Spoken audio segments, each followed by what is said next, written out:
Tulad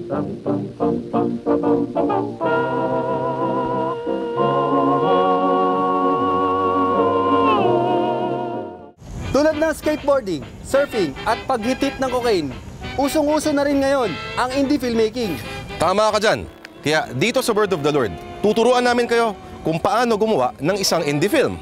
At madali lang maging direktor. Kahit sino pwedeng maging direktor. Kagaya nito, pwedeng-pwede. Unang-una, dapat ang direktor ay isang artist. Dapat malalim mag-isip.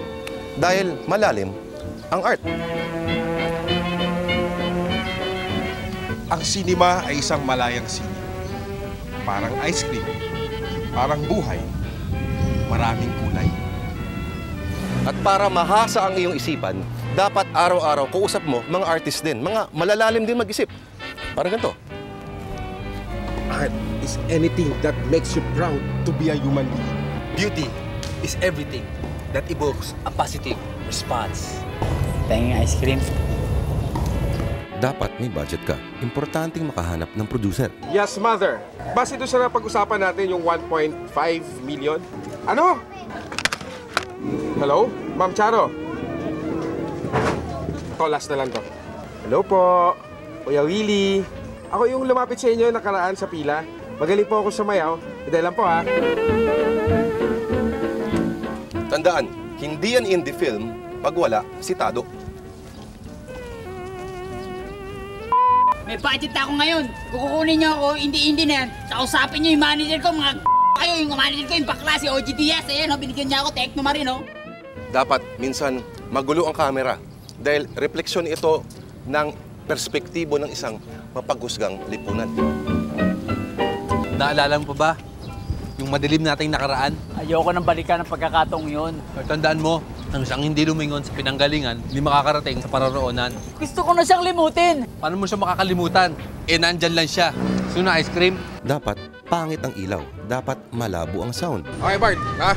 Nakita mo naman yung eksena ngayon dito. Yan ang gustong-gustong makita ng mga Cannes Film Festival.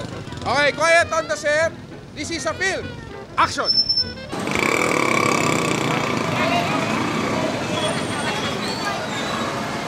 Sa indie film, minsan importanteng hindi gumagalaw ang camera.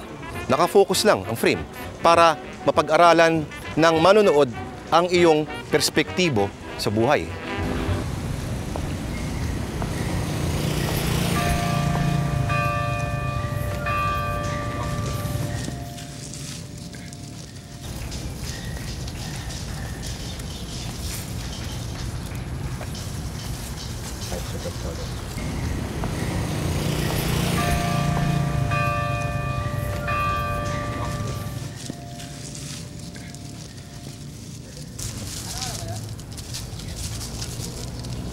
Direk, pwede po ba tayo mag-start? Punyeta! Paano tayo mananalo sa Cannes niyan? Palibhasa, sanay ka sa TV. Instant gratification. Cinema yan eh. Tuloy mo yan. Yung mic. Beautiful. Dapat yung mga characters nakatitig sa malayo habang nagde-deliver ng malalim na dialogue. Nakakaingit ang mga bird. Nakakalipad sila. Napupuntahan nila ang mga gusto nilang puntahan. Bakit kailangan mo mainggit sa mga bird? Kung pwede mo naman palayain ng iyong bird, hahawakan ko pa ang iyong bird. Tulungan mo ako. Lumaya ang aking bird. Di ba yun yung nabili mo sa Arangke? Hindi, isa akin sa Cartimar. 30% off. Tandaan, indie film is art para makapasok ka sa Cinemalaya. O kung hindi, mas matindi sa Cannes Film Festival. Sa susunod na kabanata ng Word of the Lord na Make Your Own Indie Film Part 2, marami pa kaming ituturong malulupit na mga art film technique sa inyo. Sabi mo, titira tayo sa condo tsaka sa 5-star hotel. Ikaw, hahalikan mo siya sa lips. Abangan.